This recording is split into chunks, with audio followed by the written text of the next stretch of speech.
The station where our veterans' voices are heard, MBR Talk. Hey, thanks for tuning in. Welcome, Quack. Program are those of the speakers and do not necessarily reflect the views or positions of any entities they represent. Find us on the web at mbradio.us. Ah, there it is.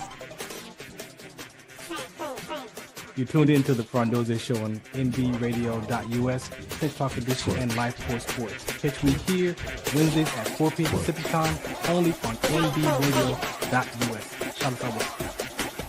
How'd I do? Was that a good take? That might work.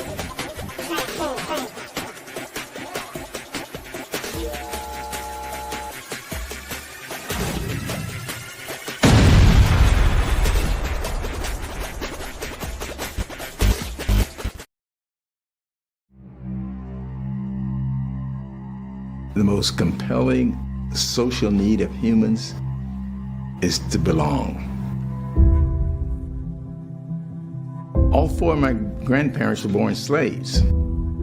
My father's father, he was 7 years old and sold away from everything and everybody he knew. He never again saw any member of his family. My father, he was born in 1884. His mother had died in childbirth, and he raised himself from age 8. The sheriff came with his posse, took my father and my oldest brother and beat them. My father died with scars on his back from that beating. If the sheriff puts you in jail in a Jim Crow South, where do you turn to seek justice? I loved school. It became a source of me finding myself. When I had graduated from UCLA in 1957 and was never even able to get an interview, no Jews, no Negroes, no Hispanics, no Orientals need apply. Now what do I do? Boy, you add color to our faculty. That's all we're interested in. All the other counselors were instructed to give me their failing seniors, dopers, rebels, suicidals. Listening to 12th graders who were not going to graduate, they told me what was going on in their lives. I discovered that I had something to offer people that I thought had everything. Word was already out on the campus that the skinny black dude was cool. I got all these kids who want to talk to me, and I don't have enough time to see them. I think I might be able to see everybody if I saw them in groups. Individual psychotherapy on a couch was the only method. Skinny black dude wanted to do groups? You can't do that, because it doesn't exist. To hell with them, let's do it anyway. Parents want to know, what are you doing to bring about this reaction in my kid? I've been sending my kids to the best psychiatrist in Southern California, and this hasn't happened. This shit works. Developing adolescence without narcotics is a radical new national idea. Oh, you can't do that. Alternative school that includes sensitivity to the mental health needs of our students. This is too big for you. Would you be willing to train my managers? Yeah. Who's Pablo Williams? He hasn't published anything. 22 Iraq-Afghan veterans committing suicide every day. I think I know who these young people are. Mr. Williams, you don't want to touch this. You don't know who we are, Mr. Williams. And I said, yes, I know who you are. Maybe you don't know who you are. Did your parents encounter racism? Oh my gosh, yes. How about your grandparents? Oh my, even worse. Then how did we get here? Someone persisted and prevailed in spite of. I would assert that no less is required of us.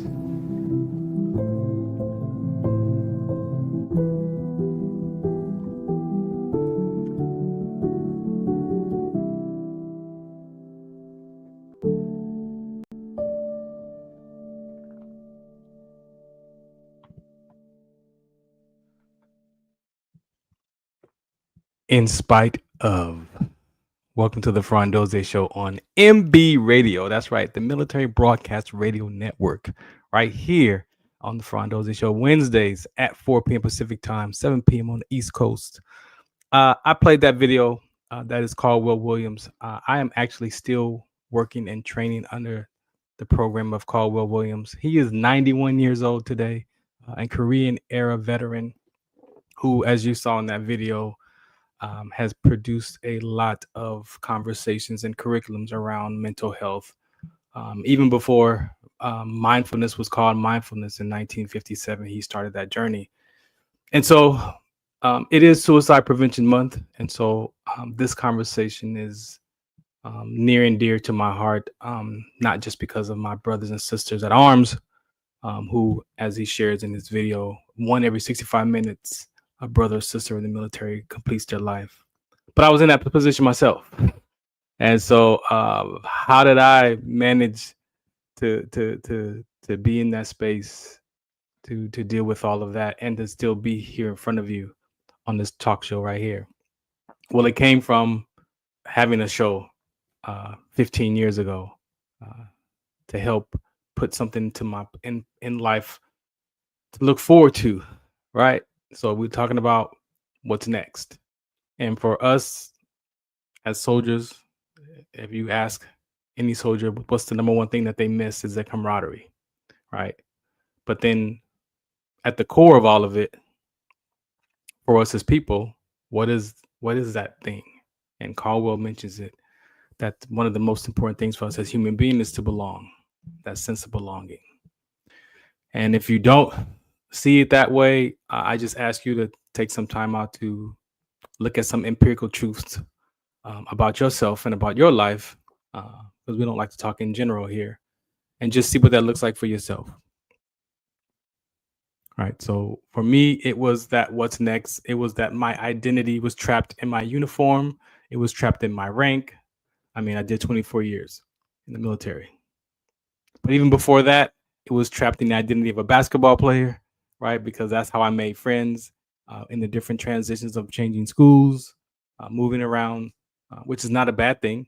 However, when you look at transition and change for some people at an emotional level or at a level of inclusion or exclusion, it still goes back to the sense of belonging, right? And so that is what we see as a number one conversation as we take on these dialogues around suicide prevention and mental health and mental toughness and low mood stress and anxiety and depression, or whatever, however you label your experiences are. There are some core things that are going on that are relatable to all of us. And so I appreciate him for that. I thank him for instilling his trust and training and developing me in his curriculum. I'm the only trainer left right now. And so the plan is, if he passes away or when he passes away, that I will be able to take this conversation and move it forward. It's my turn. It's our turn, right? So that conversation is something you'll be hearing more and more. It's not just a month for us. This is a conversation every day that we have on our platforms. And this is why MBR was created, to give veterans a voice, right? And so make sure you go to MB Radio and check out all the other shows from our brothers and sisters that have different talk shows and podcasts that are here Monday through Sunday. There's a show every day of the week that you can check out and be a part of. So I thank you for checking this show out today. I got some very always important, exciting information for you. There's so much going on in the world of what I'm up to with these different conversations. And so we're going to play one more PSA and come back, because I see my guest is here, and she's going to share what she's up to. And this segment up next is called For the Love of Dogs. That is connected to the Inland Empire Hounds basketball team, ABA team. I am co-owner in that team, and we are starting our season this year, the 2025-2026 season. And one of the campaigns that we have to connect us with the community, since we are the Hounds, is to participate in these conversations around the care for our animals, starting off with the dogs, of course. So we are having conversations from dog breeders all the way down to how my voice in this is around the grief part of having to put down a pet or lose an animal, and what that looks like for so many of us. So I'm going to come back after this PSA and get right into that interview. So stay tuned for that. This is the Farron Dozier Show on MBRadio.us. Shout out Southwest account. This is Farron from the Farron Dozier Show, 8 p.m. Pacific time on KCAA Radio, 106.5 FM, 1050 AM. Also streaming from the KCAA Radio.com website, the station that leaves no listener behind, and MBR Radio. That's right, MBR Radio on all their streaming platforms, including MBR Radio on Roku TV, Sunday nights live, 8 p.m. Pacific time on KCAA Radio and MBRradio.us. The Farron Dozier Show. For more information, search farrond.com. That's right. Make sure you catch me on Sunday nights at 8 p.m. on KCA Radio 106.5 FM, 1050 AM, and KCARadio.com if you want to catch us streaming live in the station. All right. So again, this conversation is important, very near and dear to my heart. I hope that you can relate if you are a pet owner. There's so many things going on across the country with the animal care, and especially with the dogs, right? So the For the Love of Dogs campaign is directing those kind of conversations, bringing awareness to that through our platform. And so I was the power of social media, happened to go through some sites and this beautiful picture popped up of this little dog. And I was like, okay, let me see what they're talking about. What's the journey over here? And when I looked, I was like, oh my goodness. And so I reached out to see if she would, even though she's on the, 3 hours ahead, I reached out to her to see what was going on and what her why was. And so she's here to share that. Hey guys. What's happening? What's going on? How you doing today? Good. How are you? I'm doing pretty good. You got a little lag. You got a little lag, but it'll work. We'll make it work. I'm so sorry. It's okay. I see you. You on ground or what? Always. Always. I see it. Do me a favor, introduce yourself, and we'll get started. My name is Courtney Larson. I'm from Palm Bay, Florida, and I'm the founder of Isla's Journey. Who is Courtney growing up before this journey? A rebel without a cause. Always outspoken, always, standing up and advocating for people, and which shifted to dogs and people now. So yeah. Always been the loud one. Always. Yeah. So again, thank you for accepting the invitation to be on the show today. Yeah, thank you for having me and making it work out. So I want to know, the name of your company or your organization. Where did that name come from? Isla is a dog that I caught wind of in the beginning of April, I believe, of 2025. She had been on the side of a very busy road here in Merritt Island. And she was hanging out at Walmart, and she became known as the Merritt Island Walmart dog. And nobody could get near her. Nobody could do anything. They would just kind of throw food at her and, she'd eat, that kind of thing, but would not go to people. And so I started going out, and twice a day sometimes, it's a 45-minute drive. So I was away a lot. But I'd go out, a friend of mine and I would go out and grill. We'd grill chicken for her or, steaks. I mean, we did everything to try to get this dog to trust us. Yeah. And she finally did it. So we decided that we were going to do something for these strays and these abandoned dogs that are out here, because it's everywhere and it's horrible. Yeah. 99% of my shows are organic. However, we did have a discussion, in our introduction, which I was, again, blown away by just what you're up to. But I want to touch on this first, as you pointed out, even in Florida where you are, there's this whole dog epidemic of stray dogs, and what do you see around that conversation? Because it's nationwide. It is nationwide, and it's so sad, because when I get a dog, it's a family member, and they're never going anywhere, and I feel like there's too many people that just throw their animals away, and it's horrible, and they don't understand. They don't know why. And And it could be for various reasons. I feel like financial hardship is the biggest. Yeah. And, which again is sad and that's hard. And I get it, but you wouldn't throw away a kid, Right. so why are we throwing away the animals that truly have no idea what is happening? So it's, and I don't know how to fix it. I mean, I can't, as much as I would love to, I don't know if I can. Yeah, no, I appreciate you for saying that because even before I became this advocate for animals, I have friends that were advocate for cats, Yeah, and it was pretty much the same with the cats and the dogs. It was like people would think they wanted to own a pet, take the pet right, home, and then maybe even a year or two later they got to move, and now the next place doesn't allow animals, right, and now the dog is put up for adoption or is taken back to the pound to be dropped off because now I can't have it anymore. right, right, Some of us, those animals become family. right, right. And so what there, I know that there's criterias that people are screened before you Sometimes there's some places, some rescues or some shelters or things like that don't, and they just want them out. So it's easier just to, for them to sign a piece of paper, give a name and an address maybe, and be done, and pray that they don't come back. But I feel like 80% of them come back. Yeah.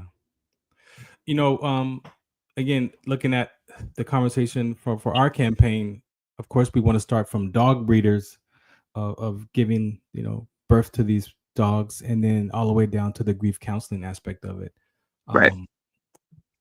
Do you have a perspective on the dog breeding conversation, and could that be a place to start on how we can start?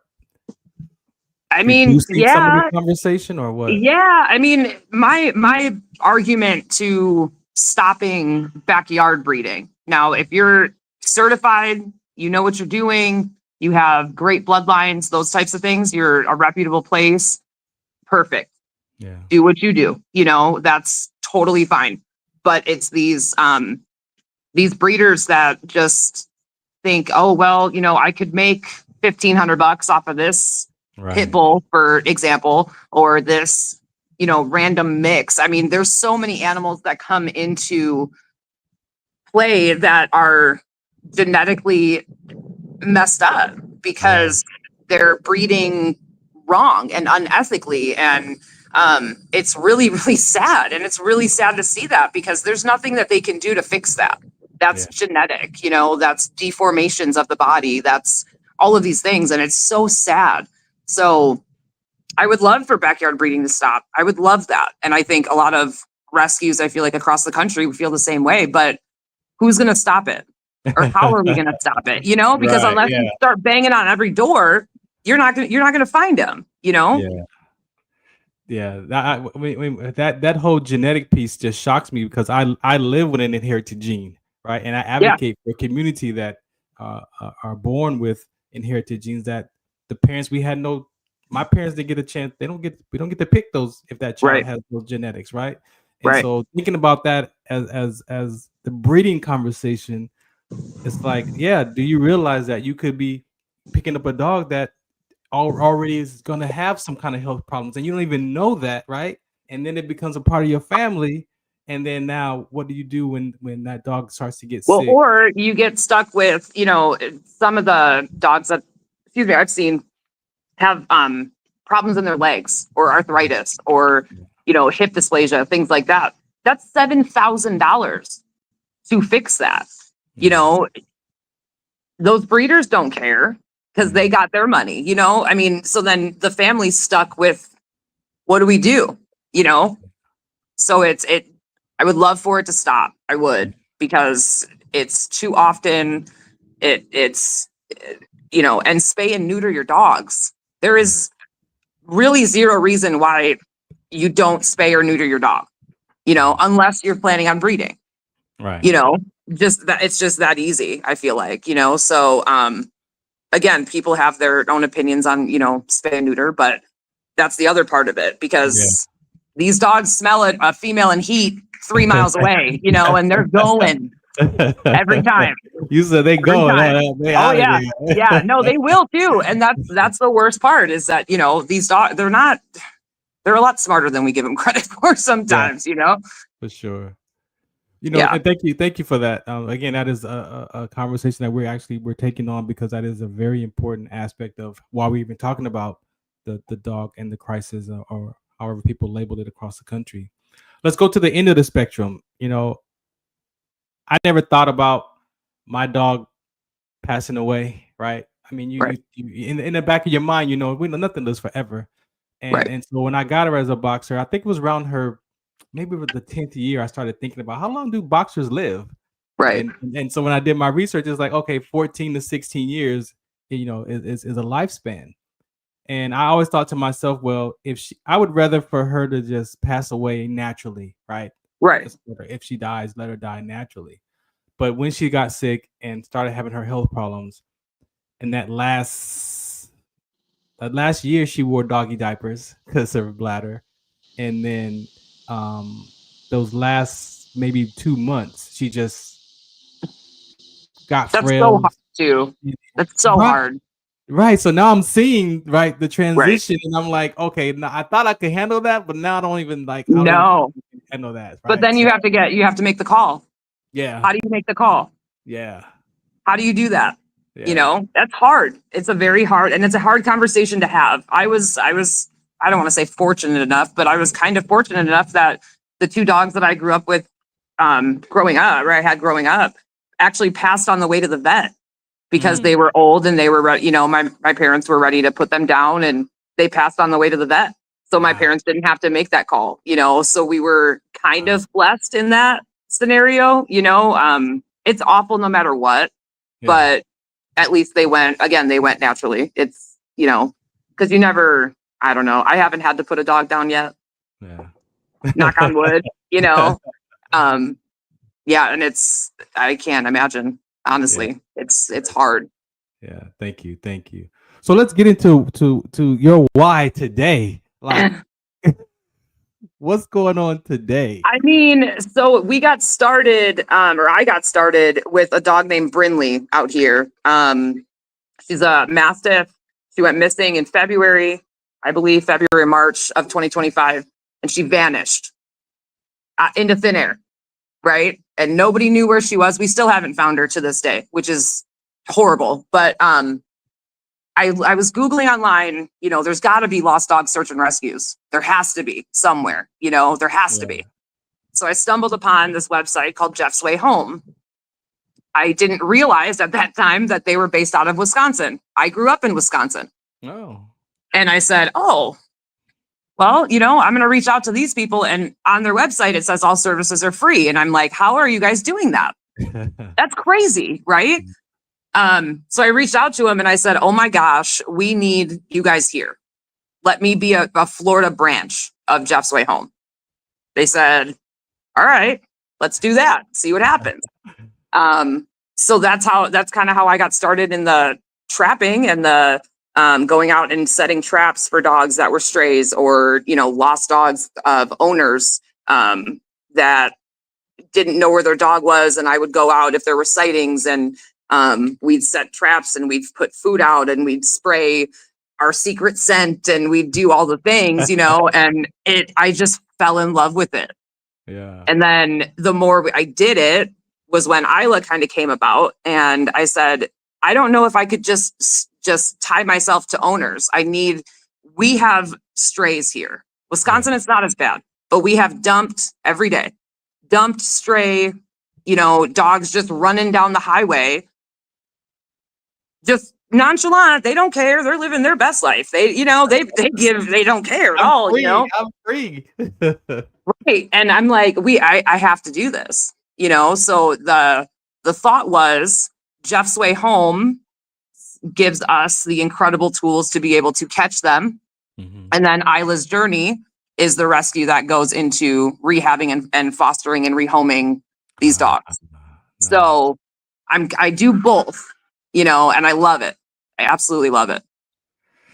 Now, this whole trapping dogs, It's humane, I promise. It's humane. No. I'm not saying. No, I get that. I'm saying like you got a cage. I mean, I saw you in one of your videos. You were putting the palm Oh yeah. tree leaves Oh yeah. on it, trying to disguise it. Like there's a whole process, Yeah. right? Oh yeah. There's a whole thing, and there was a dog that I had out for a month that was just out.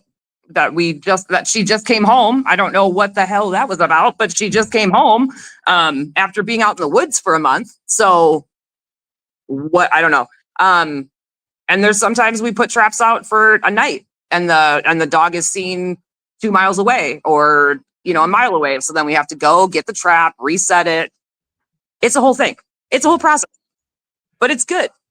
I'm trying to envision the dog goes into the trap.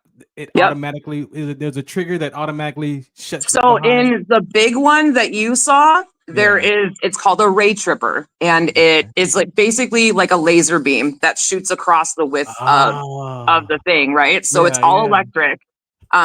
We hold the door open with a really powerful magnet, and if their head hits that threshold, that door snaps shut.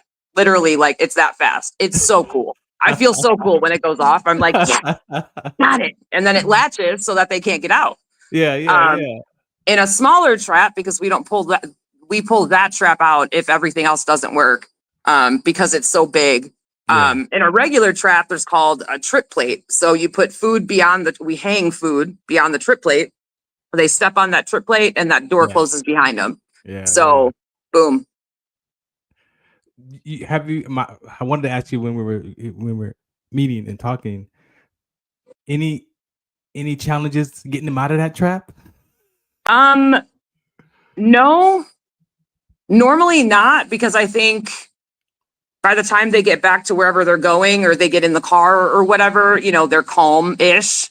And you get to that point too, right? Where you're like, okay, you have to get out to go to the bathroom. Like I have to open it, I have to open it at some point. But you're always cautious. You always have to be cautious because you don't know, fear turns into aggression in a second. So, you just try to be conscious of their movements and things like that. And, pray that they don't attack you. Yeah. I know you have different organizations in your county where you live, in your city. Is there a level of workability there, or are there still, like most counties, have housing issues and foster care issues? It's fosters that we're having issues with for sure. And funding. I mean, which I get. I mean, it's hard out here for everybody. I can understand why people don't want to just, we're still relatively new. We just got approved for our 501 in June. So, so we're still relatively new, so I made a decision to, you know what, I'm going to grind and I'm going to go do whatever needs to be done in order to raise money. So I put a post out on our Facebook community and said, hey, anybody need anything done? You need your house clean? You want pressure washing? So I got a gig today to go pressure wash somebody's fence. That's cool. Why not? Hey, you got to do it somehow. Yeah.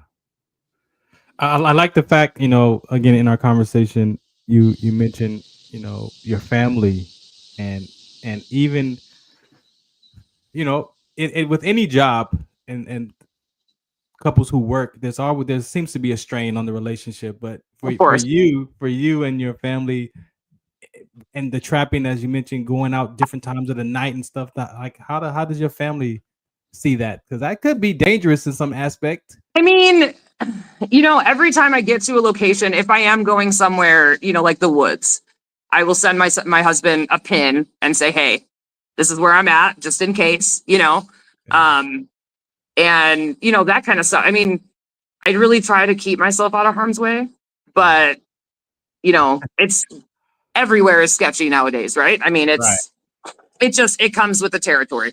Yeah. But yeah, just being very vigilant and very conscious of like where you're going and stuff like that. I mean, normally I don't go without somebody for that reason. So, nighttime is a little different than the daytime. I'll go wherever by myself during the day. Yeah. I'm fine. But yeah. Let's touch on the fostering. What do you see that you could say or share with a person who's on the edge of wanting to be a foster, or have done it before? Like, what do you think is missing in that foster care conversation that encourages people to Honestly, foster? I don't know. I don't think people realize that you truly do save lives. You know, like it really is, sometimes really is a life or death situation, depending on where you are in the country. And that's scary.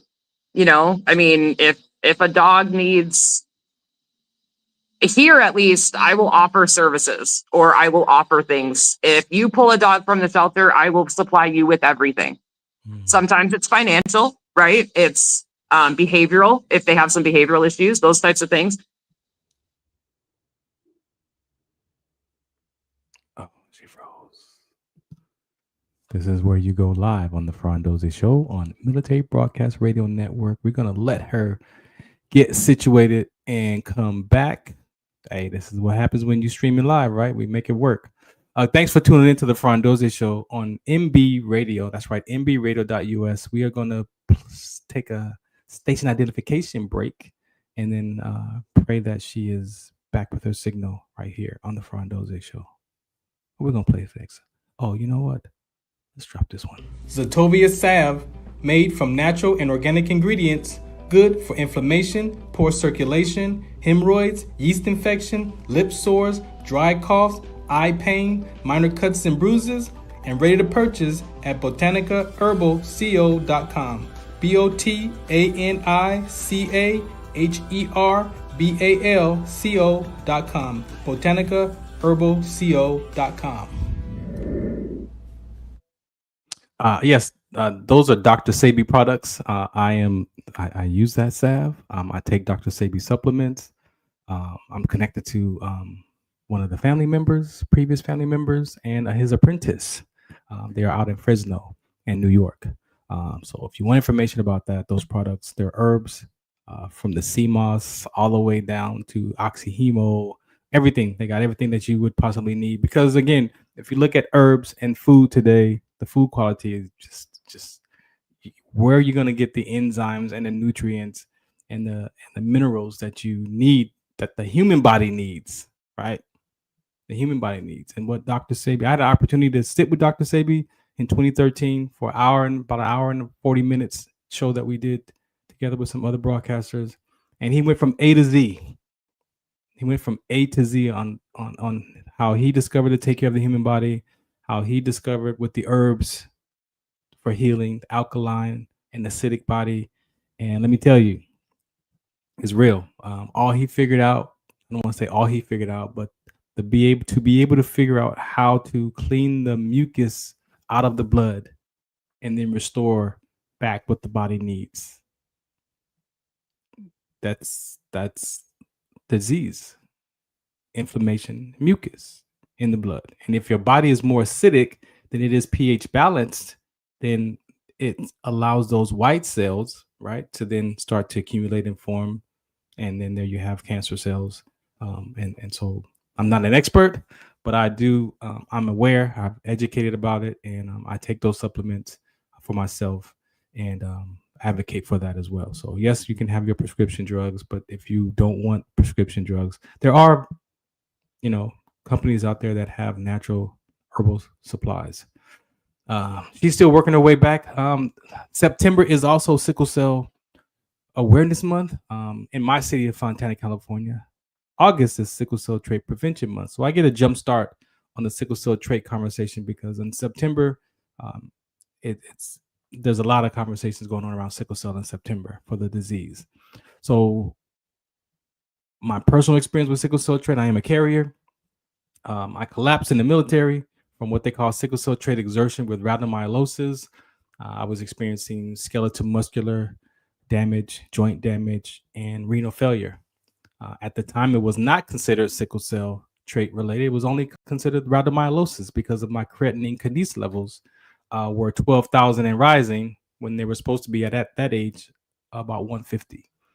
So being diagnosed with that condition and then the renal failure, I went to the doctor twice that day in the morning, And then the night when I was worse, by the nighttime, my kidneys were at 50% each. So I was experiencing the renal failure. I didn't have the cardiac arrest, but if you've seen in the news, in sports, in military, people exercising, some have had sudden death.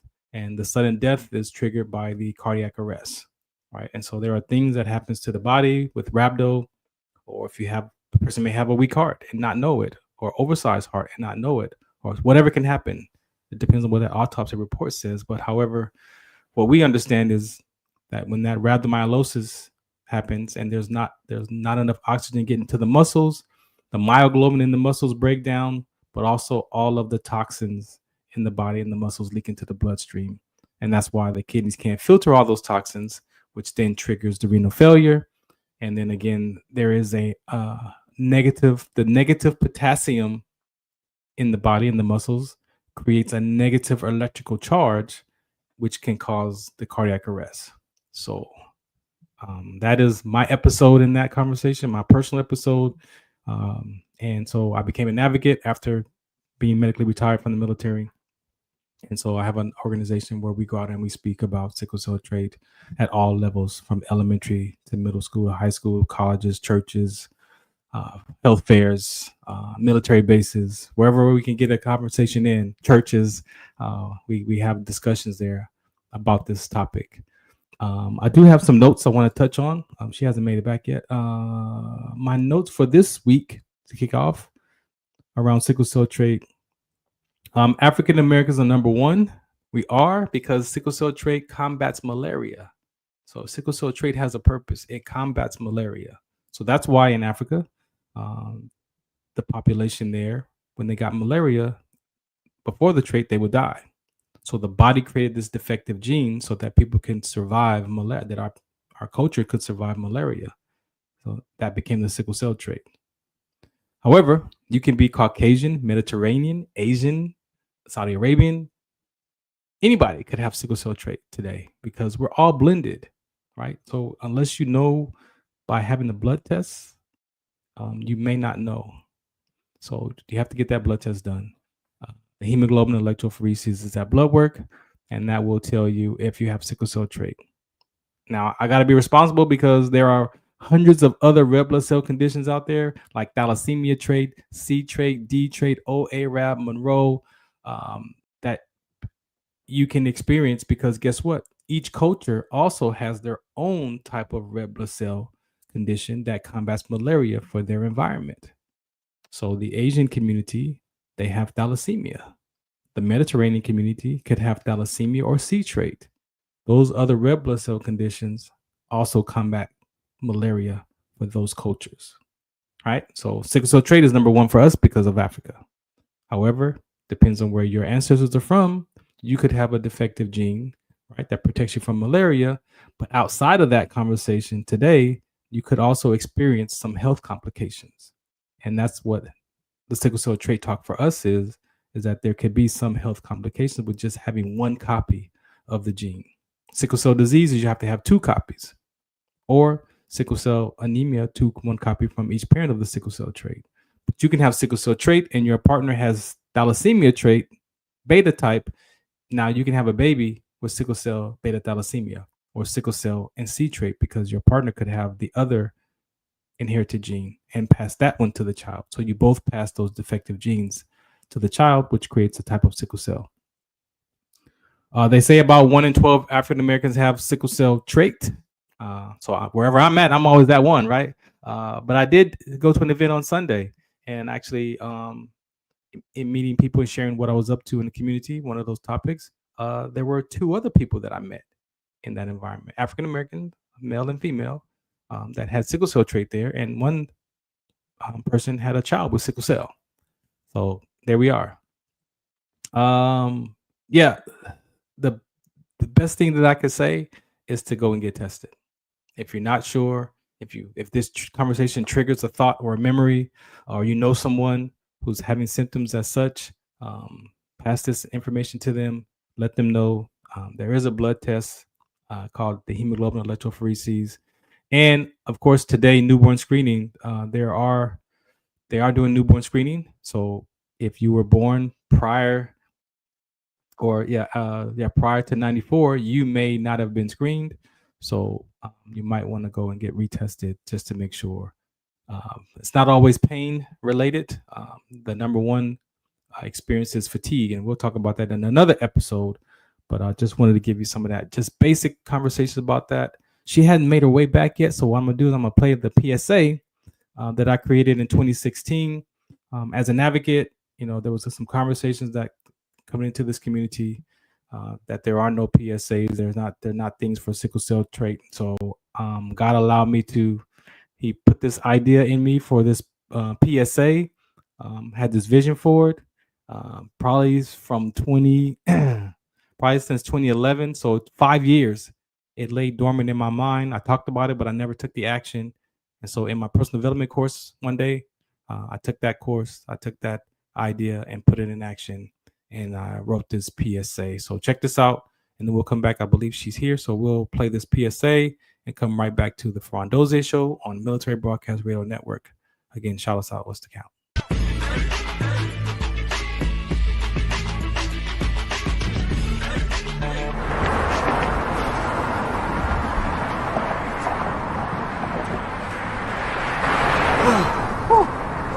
Hey, what's up, man? How you doing? I'm blessed, my brother. How you doing? I'm good, man. I'm good. Hey, did you see the game last night? Oh, that was a good game. But did you see the shot? I lost money from that shot. Oh, too, man, that shot was cold, I man. hated it, but it was good. Damn. What's in those jeans? You really want to know? I do. Exhaustion, muscle spasms, asthmatic issues, unexpected sickle cell trait crises. Damn. Are you serious? When I was young, I found out I had sickle cell trait. My mom's told me, but I ain't have no knowledge of it. But when I got older, I had a child, and the doctor told me my daughter has sickle cell trait. You know the fact that both parents have sickle cell trait, there's a 50% chance the child may have the trait, and 25% chance the child may have the disease. Hey, that's what's the count. Do you know that 2.5 million people in the United States have sickle cell trait, 300 million people globally? I didn't find out I had sickle cell trait until I was in the Army, 10 years. Next thing you know, I had a sickle cell trait exertion site. Sickle cell? I thought that was a black gene or something. Nah, man, the Latin community is number 2. 1 out of 36,000 babies are being born with sickle cell disease. You could be Caucasian, Mediterranean, European. You gotta know your bloodline, man. There is an inherited gene in our community that has been forgotten. The name is sickle cell trait. WDCONSCT, also known as What's the Count, is out to bring awareness, education, and prevention to people all over the globe. Want more information?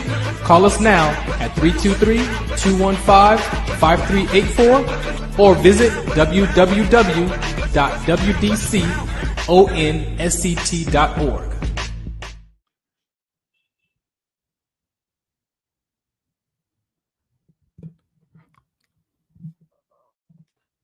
All right, welcome back to another episode of the Farron Dozier Show. Today we are still back to addressing the For the Love of Dogs campaign. Courtney is back. What's happening? I'm so sorry. No, it's I don't good. know what happened. It's good. It's good. This is what happens when you're filming live. When you're filming live, Right, anything is possible. Right. I'm So so it's good. sorry. No, we're good. We're good. I'll make it work. We'll make it work. All right. I just got a few more questions, then I'll let you go. So for you, what support do you need in the areas that you are taking your operation in? What do you need support in? Like I said before, we need fosters. And I think I was trying to finish my thought. I would say to, anybody that's on the edge of, hey, I lost a dog, or, I don't know if I have time. I don't know if I can handle it, those types of things. Just remember, they're locked in a 2x2 cell, basically,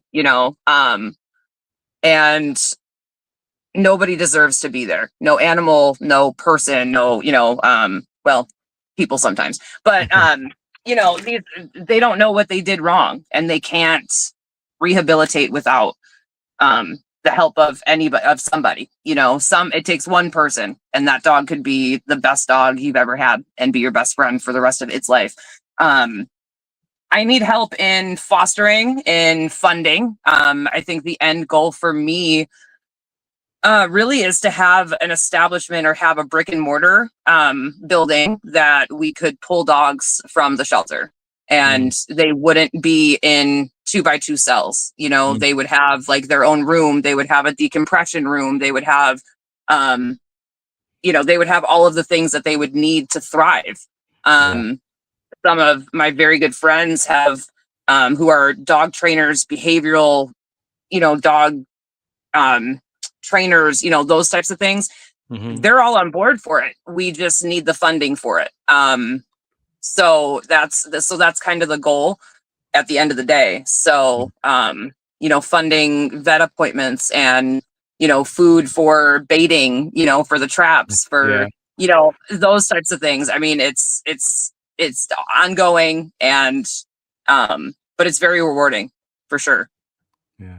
And how can people connect with you if they want to find, you know, they find your conversation interesting? As I said, I'm we working are on, with ABA. yeah, for sure. We are on Facebook, Isla's Journey. We have a website which we can link, and we have a Zephy account, PayPal, all of the things. So we can definitely link all of those. Yeah. Anything that I missed that you want to say that maybe, you know, I didn't ask that question, or it's just something that no, I don't think so. It's just about raising awareness, you know. I mean, that's really what it is. And you know, I'm a one-man band, and sometimes I wouldn't have it other way, and sometimes I just want to sleep for a week, you know. I mean, so volunteering too, I guess, would be a thing that I need, you know, whether it be people, social media, you know, sharing posts and, you know, types of things. I mean, we have an abundance of dogs that I would be more than willing to transport, you know, if need be. So. All right. Well, again, thank you for your time today. I really appreciate you. Thank you for chiming in and helping me move this conversation forward. Even though you're all the way in Florida, like I said, I've already reached out to the ABA, and so there are a couple of ABA teams in Florida. And is there really? Yeah. So she connected me to the person, the lady. I met the lady at last year at the championship. No, this year at the championship game. So she's an operations person. And so she's going to help me figure out who's close to you and how we can get the ABA involved on that part of where you are. Absolutely. That would be incredible. Thank you. Yeah. So again, thank you for your time tonight. Yes. Thank you, guys. All right. Appreciate you. Bye. Bye-bye.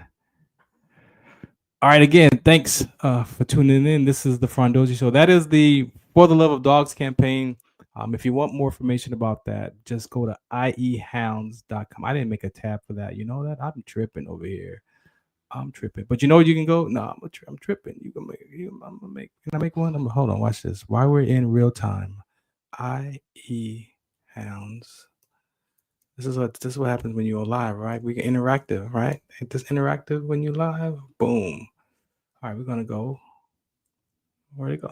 Oh, we're gonna go there. Boom. iehounds.com. You can go there. You can check out the basketball team that we're building for the season.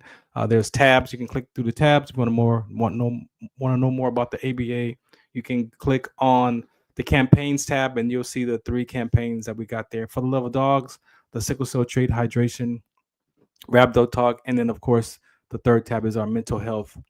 We got plans for the mental health conversation. I also I'm part of a company that we go into elementary schools, middle schools, high schools, and we teach emotional intelligence, leadership, sports conditioning. And so again, for us, the mental health aspect, you even talk about suicide ideation. Again, this month is about suicide. What's most important for us as human beings is the sense of belonging. And if as adults, you know, sometimes we got to do the work and go back and heal our past, right? I didn't start that journey until 40. Now, why do I have to wait till 40? Why does a person have to wait till 40 to start to work out these conversations that we grew up in our environments where we think that our parents didn't love us, or we were abandoned, or my friends, whatever that is for that person? If we really tell the truth and look in our life and find something outside of us that we trust and have confidence in as a curriculum, inside of those conversations, you can tell the truth about how you feel. right? And sometimes as children, we just need to be heard. There's so many aspects of what it is to be a child, especially as adults. I'm asking y'all, don't forget where you came from. Don't forget how you grew up in your environment. I'm not saying that you got to say it out loud to us, but you've got to tell the truth to yourself. And sometimes we grow up with these fractures, these wounds, these our perception. Again, if you understand brain science and do a little bit of brain science study, the brain is what? Perception patterns, memory patterns, and action patterns. So sometimes the perception of us as children, it gets corrupted because we don't have all the information of what's going on in our environment.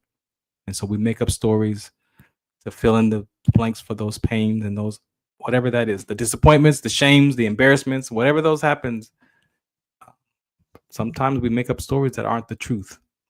It's our truth, but it's not the truth. And when you find out that there's some other things that was going on in that relationship or that family dynamic, and you didn't know because you didn't understand it as a child, hey, there's some adults trying to figure out how it is to be an adult.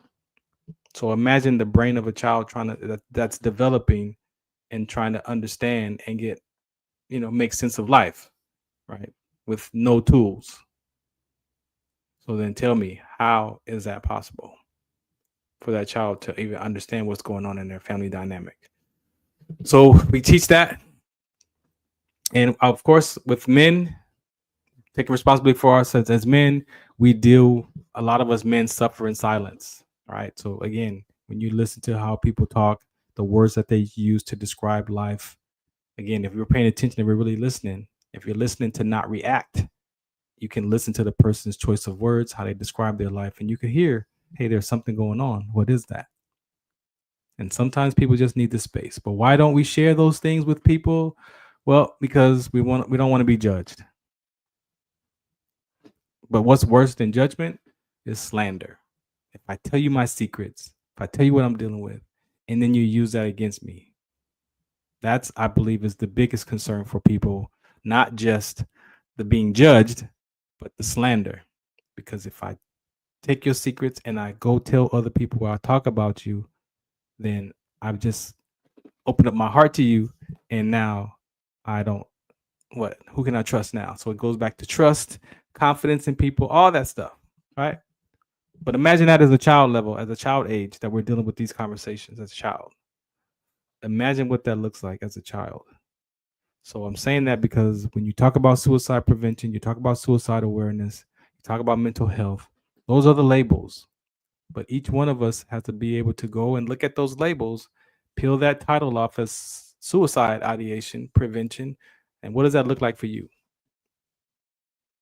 I had mental toughness, but that transition out of the military was a mental anguish that I had never experienced that before. That type of mental anguish I had never experienced, I could say. And now with you experience that, now you got to manage it, right? Now it has to be managed because I've exposed that. I don't know how you want to say it. That box has been opened. So now I have to figure out how to manage that because, you got to find something to fill that space when you have those thoughts that, why am I here? But we all have those questions. Why was I born? Why am I here? What's my purpose? What's my path? Like we spend our life trying to figure those out. And sometimes everything that you need, you were born with, So if depends on your beliefs, that God put everything in you that you need to deliver the message. Mine was sickle cell trait. I didn't know that. I thought my military career was it. I had plans. I wasn't trying to get out.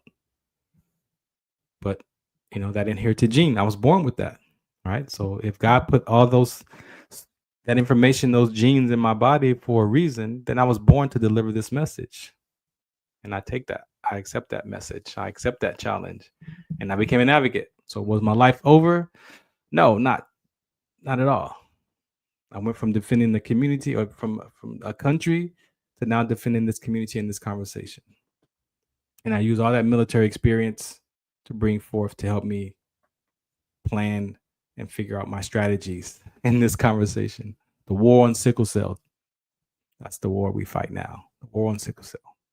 I didn't get hurt by a foreign country. I got injured by a foreign disease, right? So It depends on how you got to frame it for your life to give you strength instead of from the suffering aspect of life. Nothing wrong with suffering, but at some point you got to figure it out.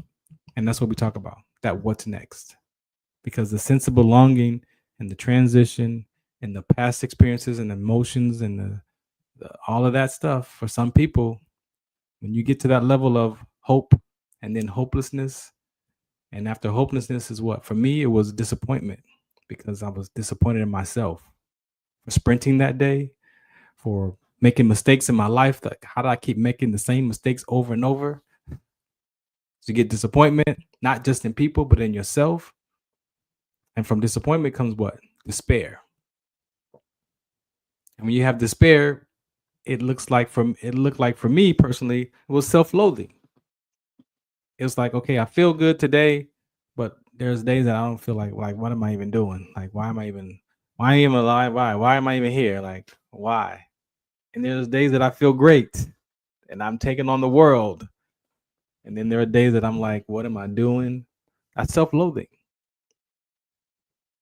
And once you get to that space of despair and self-loathing, and my words were out of my mouth was, why bother? Why bother? So that part of the conversation we are also having with the Hounds. So you go to that campaigns tab and click on there, and you'll see the mental health stuff, a title for it. We're working through that because we do have curriculums, we do have education, we do have conversations that we want to bring to the city of San Bernardino County and get into the middle schools like we're doing already, and get into the high schools and the elementary, middle schools, and bring these conversations so these children have a space to express themselves, to be heard. And that could be enough to have that child reestablish their self-love. You got bullying, you got all these campaigns that we have in school, these experiences that have been going on for years. We all experience some type of bullying in our life. What is that? That's a human being flaw. And then it leads to mental health topics. And then it leads to suicide prevention conversation. That's it. So how can we interrupt that? There's ways. And we have one. We have one of many. And it works. It works. It works. But we have to find people in the community that believes us, that can experience it for themselves to see that it works. All right. So that's that. I got one more topic I want to talk to you about, the spiritual aspect of the show. So we're going to come back and after this, a couple of PSAs here. I want to, we are doing suicide prevention. So I'm going to drop. So this is LBI Solutions, right? So I'm a part of Caldwell's organization as his trainer, curricular trainer, the only one. And so it is a train the trainer program. So we're going to show that you don't have to have a degree to be able to deliver this conversation at the level that we're sharing it from. I called it the prerequisite of mental health, right? Because we're not psychologists, we're not therapists. I'm a patient advocate who's experienced these conversations, and I have a voice, and I can articulate, and I'm not embarrassed to share what my journey has been, right? So there's this conversation of mental health that we have that could be enough to have that veteran or have that child or have that adult or athlete to go and say, you know what? Yeah, you know what? I can relate to that. Maybe what do I need to do? Well, not who you need to do first, but who you need to be. It takes confidence. It takes a level of courage. It takes a level of something, perseverance, patience, compassion. You have to have that to want to go look in your life and maybe discover some things that's just not been true about you. So you got to have some structure on how to go through that process. And then, hey, you know what? Yeah, you might want to take cognitive behavior. You might want to take this kind of personal development course. Find something instead of suffering in silence. So we teach it as a prerequisite to mental health, to mental toughness, right? So that's LBI Solutions. I'm going to play this PSA for Caldwell's organization about his work, his journey. And this is dedicated to our veteran community, right? So it is about veterans. So I'm going to play this PSA for you around perfectly veteran suicide. So check this out. This is the Farron Dozier Show on MB Radio. That's right, mbradio.us. Streaming on all the major platforms for social media and on Roku TV. So you can go to MB Radio if you got Roku, Fire TV, and click on find the channel, and you can click us, watch us on your big screen TV at the house or on social media, Facebook, Twitch, TikTok. You can find all of us on those platforms. All right. Again, I appreciate you. This is the Farron Dozier Show on MB Radio. Shout us out. What's the count? We veterans came home eager to continue with our civilian lives, only to find ourselves enmeshed in dysfunctional pathologies that erode confidence, dampen spirits, and lead too many of us to self-destruction. One of the toughest points of my life was I had a really bad mental breakdown. It was between what happened overseas to losing a friend who committed suicide when we came back to decisions I've made during my lifetime and not being able to be athletic anymore, not being able to run anymore. Just a lot of things with the anxiety and everything else that happened to a point where when they pulled me over, I couldn't hang myself because my rope was in my trunk and I couldn't cut myself as hard as it was. I tried, couldn't do it. So I had about 200 pills I brought from a CVS store. It was, so I ended up taking all the pills and I woke up in a hospital bed, handcuffed with a tube down my throat, with hearing all these pills come out my throat. I went back home and a lot of things didn't work out, and I had to leave just about immediately after I got back. And I moved down to LA with the little money I had left to start pursuing some goals and dreams. I went to the VA, and they, after a few days, I was able to come down here thanks to whatever they did. And I am currently at the Salvation Army shelter right now.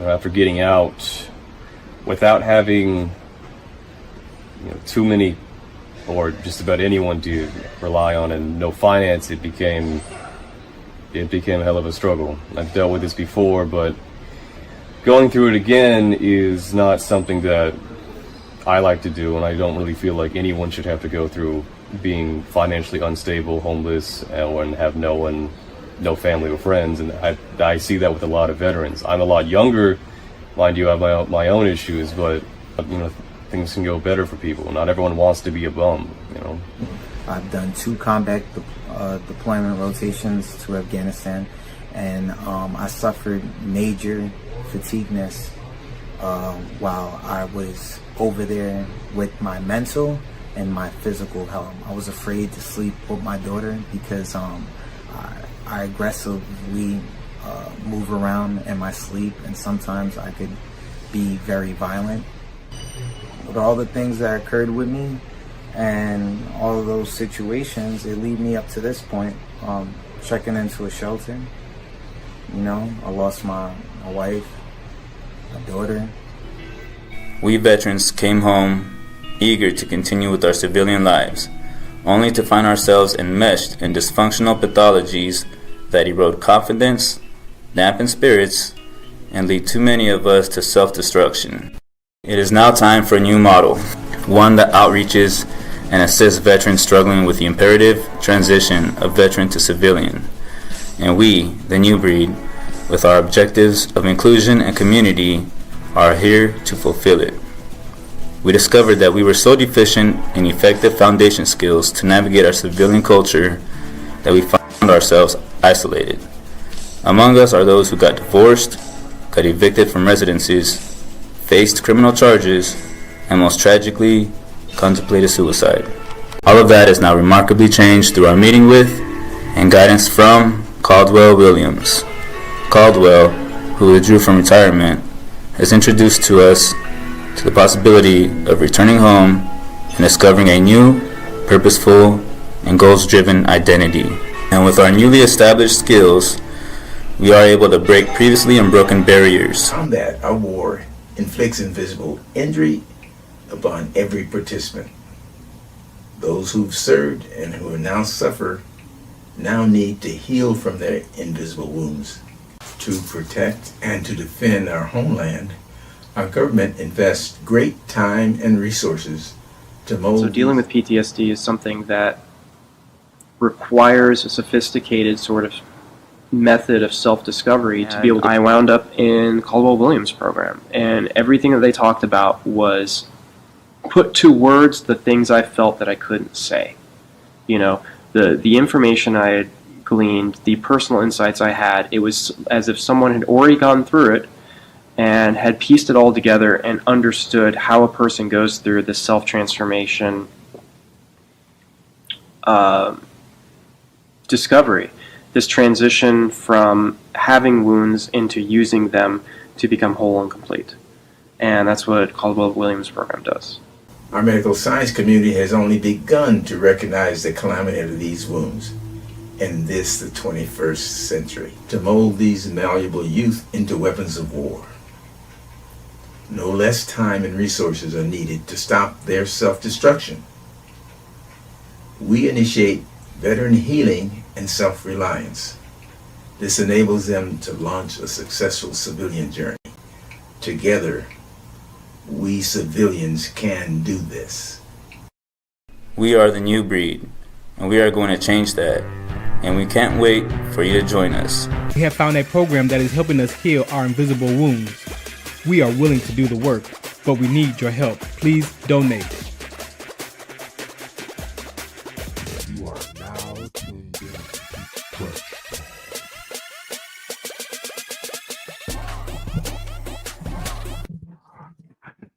That's that trench talk track right there, baby. Again, that is real life for us veterans. Again, I appreciate MB Radio for allowing me to have this show on here. I have a couple other shows. You can go to farrond.com and check me out. I've actually reduced the amount of shows. So yeah, that was part of my development the last few weeks. Talking about grief. That's another conversation that I really care about. That we may have some discussions, or we will have some discussions on later about grief and my grief journey and your grief journey and what it really looks like, right? So shouts out to Jessica for Beyond 2D. You can catch us on the 2nd and 4th Tuesdays at 3 p.m. Pacific time with the Beyond 2D show. We're there. We've done 4 episodes about grief. And we've done other conversations just about different topics, accountability, love, just things that we as people deal with. And we just share the definitions, we share the terms, we share what it looks like for us. We invite guests to come on and talk about that with us. And just because sometimes we just how we talk. My biggest thing from my healing process so far is being responsible for what comes out of my mouth. That's biblically as well. What comes out of my mouth. And those start from our thoughts. Right? So very, very important conversation. Like I said, it's Suicide Prevention Month, so I have to be able to touch on that. I guess we can get in. I'm going to spend a little bit more time. All right, so check this out. So I got one more segment that I put in the description. I used to, I like the way you say used to. I used to have a Christian hip hop talk show on the Revolution Radio Show. So I saw to J Love, One Way TK, and Lillian. Well, we did that show from 2001 until most recently early this year, that the show came to an end. Not by choice, but the network Dash was switched over to Lit Live. And then Lit Live wanted some dollars that just didn't make sense. Dollars that didn't make sense. And so that channel was pulled from the network. And so that show stopped. However, I have archives of a show that I was doing back in 2011 on Blog Talk Radio called The Next Level. It was after I took my personal development education. And I was looking to get back into church back then because I went to the Bible for my purpose, passions, and gifts. But I didn't get engulfed in the word back then. I was still developing it in the education, personal development. And so I had a pastor who called in from, I think he was from Alabama, and then he would, we would agree to a subject, and he would talk about the spiritual aspect of it, and then I would talk about my life and what I learned about that conversation spiritually as it relates to what it is for us to be a human being and the heart of man. That's kind of initially where the work that I'm doing today at church, listening to the heart of mankind. Right, the subconscious mind is so powerful, so powerful. So at church this past week, I was on church online, and Pastor Kevin, Erica, and Pastor Kevin's wife did a talk, and I took some notes, of course, because after I kind of heard some conversations from it, I realized it was tying into my message for the New Earth Christian Church that I'm going to be speaking to on Youth Sunday on the 28th. It just got moved. It's usually the second Sunday. But that conversation he was having at church was around fear. And here we go. For me, when I looked at fear for myself, again, fear is the label. That's the label. Fear is the label. So I had to look at fear for myself from what the world has to say about fear, what Farron has to say about fear, and then I went to what God has to say about fear, right? And then I trust my personal development education that I was taking, so I trust that those principles also work. So I have these different views I got to look at for fear. What the world has to say about fear, what Farron says about fear, what my personal development education says about fear, what mental health says about fear, and what God. So I'm filtering that word fear through all of those different layers of what my life looks like. You may not have that many. That's where I go, right? Because the world has a lot of opinions on stuff. That's why we are where we are today. There's a lot of opinions, right? But then you got your own opinion about opinions, right?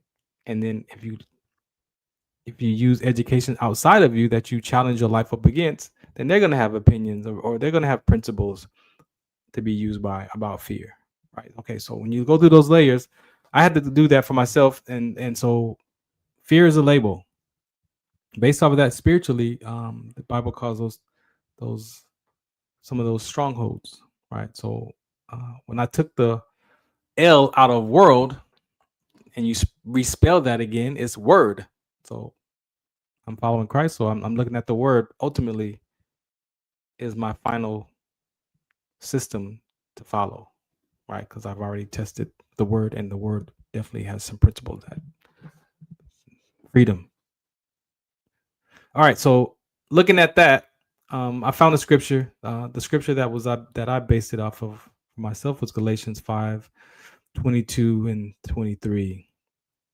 And it says, "But the Holy Spirit produces this kind of fruit in our lives: love, joy, peace, patience, kindness, goodness, faithfulness, gentleness, and self-control. There is no law against these things." So when I look at that and I look at what fear is, again, I gotta peel off that layer of fear, because I gotta figure out, when I say fear, I have fears. What are those fears? Not just generalize. Like, I gotta be specific. So when I start looking at being specific around my fears, these are the different categories that I'm going to share with you that you can look from after you peel that label off, and you want to start to self-examine yourself up against what fear looks like for you, because it could be different for each one of us. We have different fears, right? As a label. So the first one is insecurity and doubt. And I could look at my life, right? And I could say, I definitely have some insecurities, and I do have doubt. And even with that, now that I admit to that, I can now look in my life and see, what are those insecurities? What are those doubts, right? You got to get specific. So I've done some work around those insecurities and around those doubts.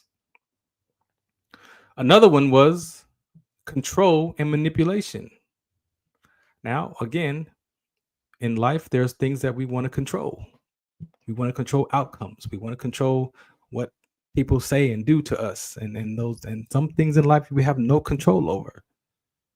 And sometimes in that control becomes manipulation.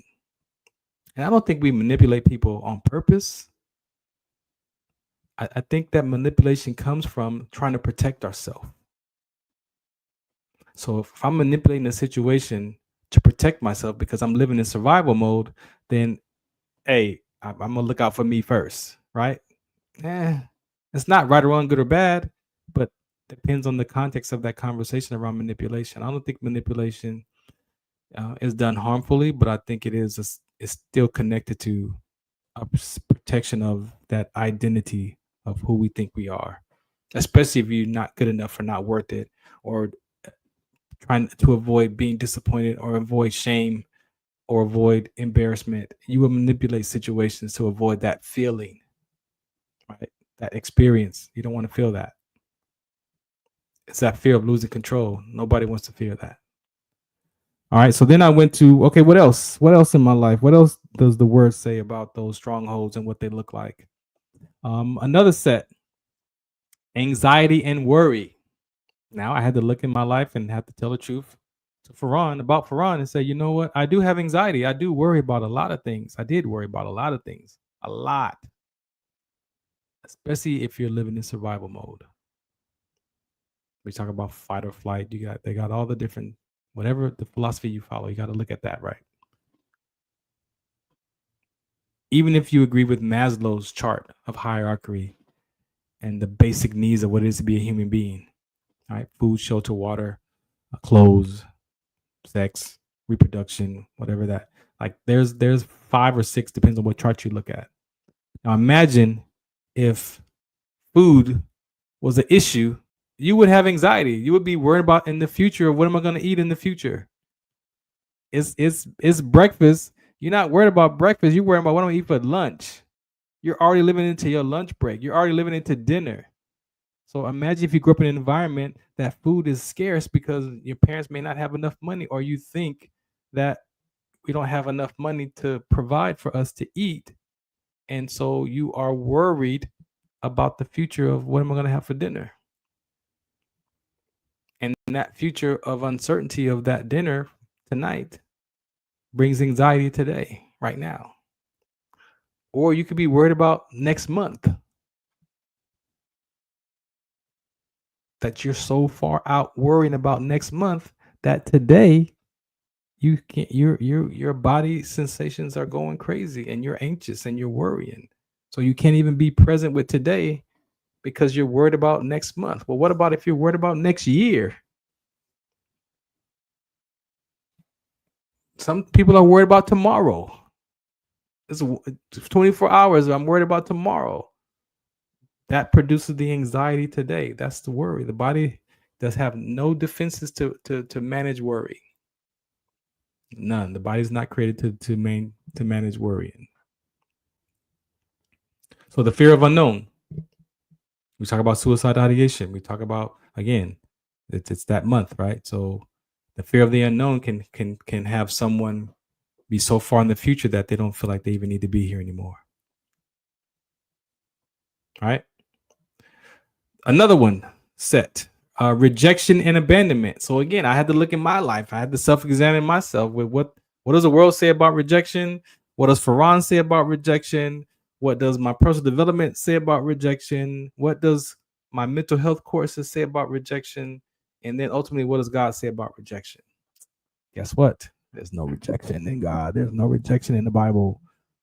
No rejection. There's no abandonment in the Bible. But guess what Farron lives with? Aspects of rejection and abandonment. Yeah, imagine that. The fear of being unwanted or unloved. Again, let's talk about the label fear and the label of suicide ideation for this month. The fear of being unwanted or unloved. Now, If you've never experienced either one of those right there, I need you to hit me up and tell me who were you being your whole life that you didn't experience none of these things from your childhood up to your adult life. I want to talk to you. I want to hear what you were taught that had you be so empowered as a child that you did not experience the fear of being unwanted or unloved. You need to share that story ASAP. Right? So I got an aspect of that. The next one is unbelief and hopelessness, as I shared earlier. Hopelessness and unbelief. Tell me, I don't think any of us escaped these conversations. I don't think none of us escaped these. For the most of the unbelief is the fear of God's promises won't come true. So there are some of us who are religious or have a relationship and we believe in God, but yet we still don't think that his promises will come true. So there's doubt. So you live in hopelessness. Again, but these are survival states of mind, though. There's nothing. This comes from your mind, will, and emotions. This is what's in your brain. This is what your brain is designed to keep you surviving life. Look, if you live in unbelief in a survival state of mind, then you got to find something to believe. Right? So look at the opposite. If you're worrying, means you got to find something so you can stop worrying. Another one, set, pride and self-reliance. The fear of being weak or vulnerable. I had to look in my own life and I had to tell the truth. And pride is another label. Pride, what is that underneath that pride? So some people have so much pride that they don't want it because they're so hard that they don't want to experience being vulnerable. Or they're so hard to pretending that they're hard so they don't seem weak. But when they go home and they sit down in their privacy of their own home, then they're trying to figure out why I feel like the way I feel. What is wrong with me? Why do I don't do that? I made up a decision at 14 that I'm not going to be vulnerable with girls. Junior high school. How do you think my relationship played out in life? And that was the ultimate final one right there. That decision of not being vulnerable at 14, because I already had some experiences prior to 14, right, that I thought was detrimental, which is why I made that decision at 14 with my peer age decision, because I'm 14, so that transition, elementary, middle school, right? You turn to your peers for love and acceptance, and you meet that girl or that guy in junior high school, and must be love. Yeah. What happens when that relationship breaks? Now that peer age decision is going to be made. It might not be made in junior high. It might be made in high school. It might be made in your early 20s. But for me, it was 14. I am not going to be vulnerable. Guess how my relationship turned out? Lots of failed relationships. Failed marriages. All of that. What was that called? We're live on the radio. Don't y'all know what time it is? Oh, that's Will. I'll hit him back. A couple more. Anger and bitterness. Talk about fear. Talk about mental health. Talk about suicide. Anger and bitterness. The fear of being hurt again. So some people are angry and they have anger as a defense mechanism so that they don't feel or have the fear of being hurt again. So I'm going to be angry so you can't get to me. Do you understand that? And bitterness. I'm starting to look at bitterness. I'm going to be studying bitterness because I think bitterness is at the core of a lot of things, I believe.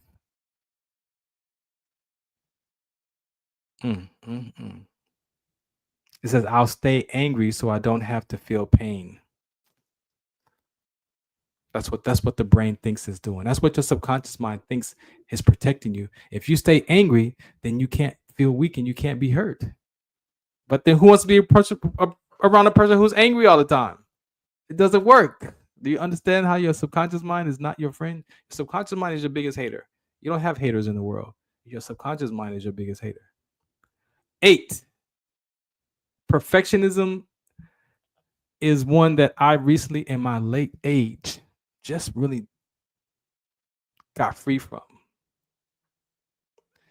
The perfectionism for me was coming from the space of not good enough and not worth it, because the gift wasn't perfect. The experience of who I was being to that person because of how they acted or treated me is because I wasn't good enough, because I'm not worth it. So now if it's not perfect, then I'm not going to participate. I'm not going to give you a birthday present because do you understand that? That was me. That's me. I don't buy birthday presents because my fear was it's not going to be good enough. So then why buy the gift? So why bother? See, that's me. Mine is why bother. I go through all that fear, anxiety, and worry. I'm not good enough. I'm not worth it. The gift's not going to be good enough. The dinner's not going to be good enough. So then how can you have a relationship with somebody, with a girl, and you're not even buying presents? You're not even going to dinner. You're not even picking places to eat because in your mind, you don't think it's good enough. It's not going to be good enough. Like, do you understand that what people are dealing with? Is that just me? No, it's not just me. Right? So those are the ones that, based off of fear, you got to look and do the work. You got to be able to do the work on yourself and figure out exactly what your fears are. Because your fears could help you lead to the type of mental health education or personal development classes that you need. That could lead you through the principles that you're going to use, right? You got to feed your spirit. You got to feed your soul. Maybe you find a curriculum that does both or helps soften your subconscious mind that allows you to then download the word into. That's what I did. God allowed me to take some classes to understand what principles were. And when it was that season for me to come to him, I understand principles. And the Bible is about principles. The Bible is about principles. You have to be used by those principles. You're already used by principles already. You're used by the principle of doubt already. We're already used by the principles of doubt. Pick one: insecurity, control. Those are principles you're used by trying to control. You're used by that. There's an experience that comes with trying to control life. There is. Those are principles. So if you're being used by a principle that's corrupted, that doesn't work for you anymore, but we still use it, how do we get out of that principle? Well, you got to find new ones.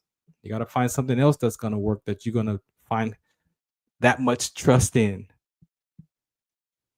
You got to find those principles. I'm not going to leave you in the dark. I'm not going to leave you in the dark. Right? Galatians 5:22 and 23.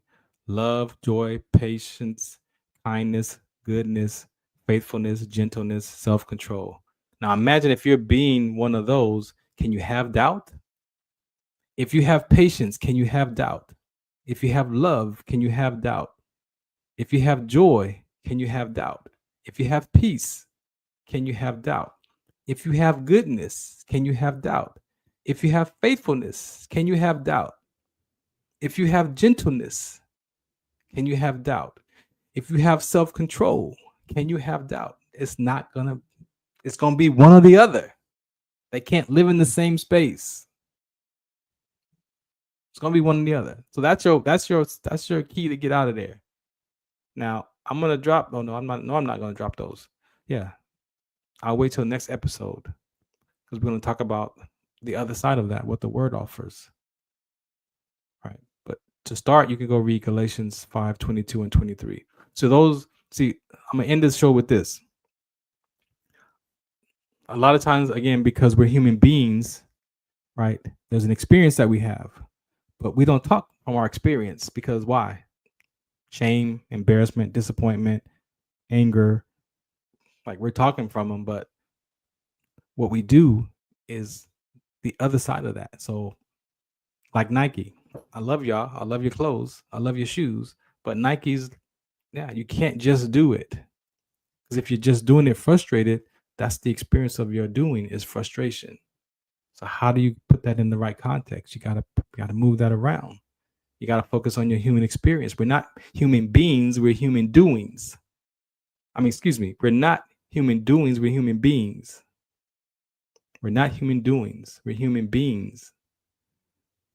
So the human being experience is really more important than what you're doing in life. Your human being experience is more important than what you're doing in life. That's why we don't feel fulfilled when we're doing stuff.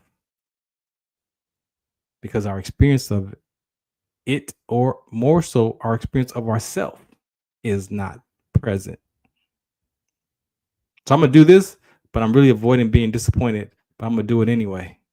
But I'm already experiencing the anxiety or the depression of being disappointed already. Right? So you got to combat that with not what you do in life, but who you being in life. So if you can't do love. You can't do patience. You can't do joy. You can't do gentleness. You can't do kindness. You can't do those. That's why they don't last. You have to be joy. You have to be kindness. You have to be gentleness. You have to be love. It's a way to be. But you can't be love when you're trying to protect yourself. So you see that? So practice being, Galatians 5, 22 and 23. Just pick one. Pick three. Those are ways of being. There's no law against any of these things because those, you want to be used by that. But you got to be these to yourself first. That's the key. You can't be this with somebody else first because you're still dealing with your own stuff. So that means you got to be love to yourself. You have to be kindness to yourself. You have to be patience with yourself. If I'm being patient with myself, then guess what the people that come in contact with me are going to get from me? They're going to experience being patient. That's going to be the fruit that they get from me is patience. Oh, man, you're cool. Why are you so cool? Hey, well, you know what? I'm not worried about this, man, because I believe in God. I trust God. He's going to work it out anyway. So I'm just here to show up to do my part and deliver what I'm here to deliver or get what I'm supposed to get out of this conversation and be out. But if I'm worried about trying to control it, or I'm worried about the anger or whatever, and then like you see how it doesn't go together.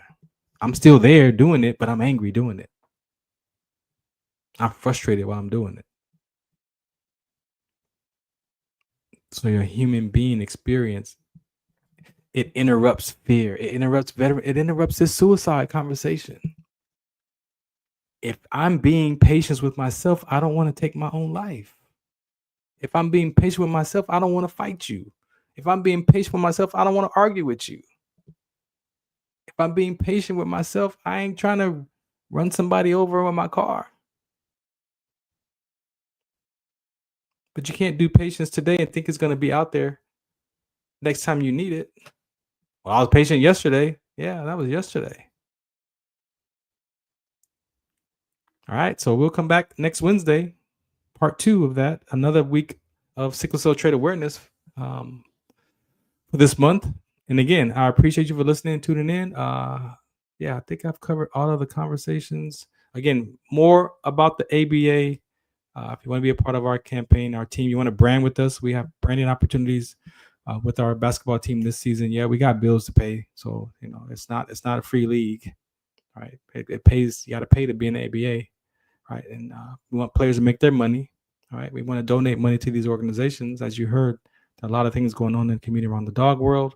So we have campaigns, we got radio shows, you want to host or brand with one of the games, home games, away games, we got space for you.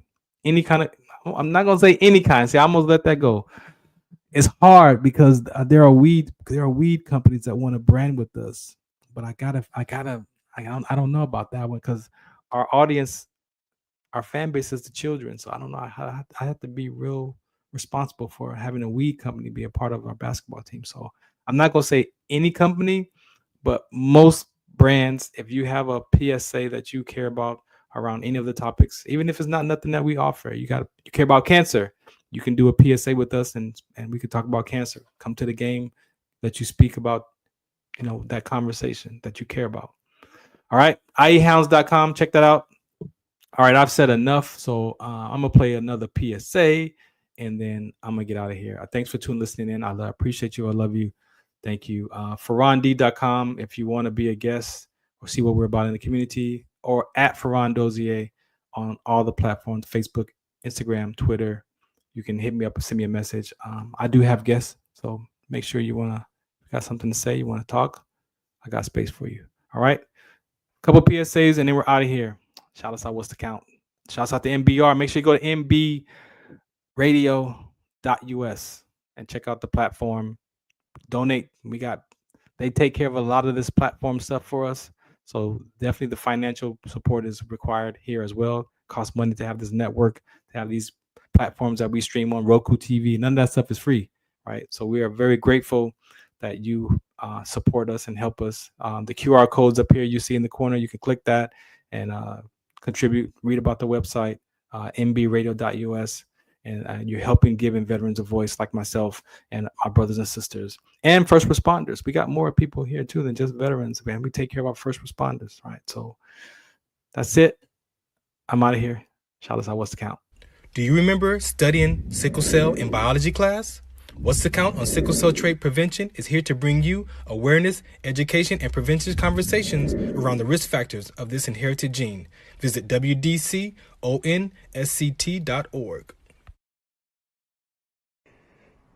Muchos de nosotros nos vemos afectados por la enfermedad de células falciformes a diario y un número. Military Broadcast Radio, the station that's giving veterans a voice.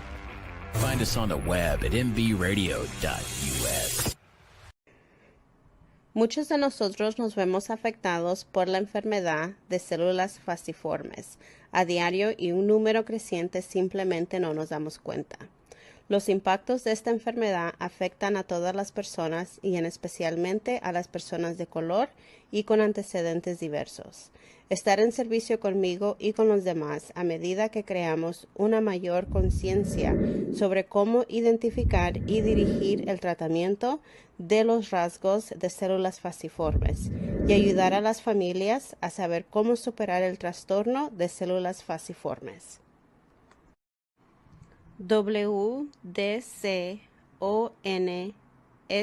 Tune in to the Farron Dozier Show on KCA Radio 106.5 FM, 1050 AM. Also streaming from the KCARadio.com website on Sunday nights at 8 p.m. Pacific Time. Brought to you by Sports Collective TV, Sports Collective Radio, and Sports Collective Media. We got the Heme Factor, we got In the Zone, and we got Fourth Down in the 20-second timeout sports segment. All for you right here on the Farron Dozier Show on KCA Radio 106.5 FM, 1050 AM. Also streaming from the KCARadio.com website with my guest hosts Robert Lamar and Coach Will. Catch us on Sports Collective Media on Instagram and Facebook.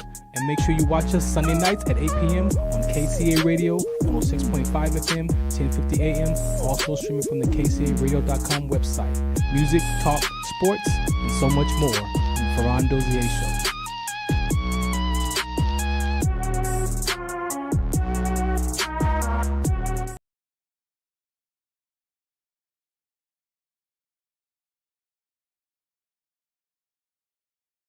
Military Broadcast Radio, the station that's giving veterans a voice.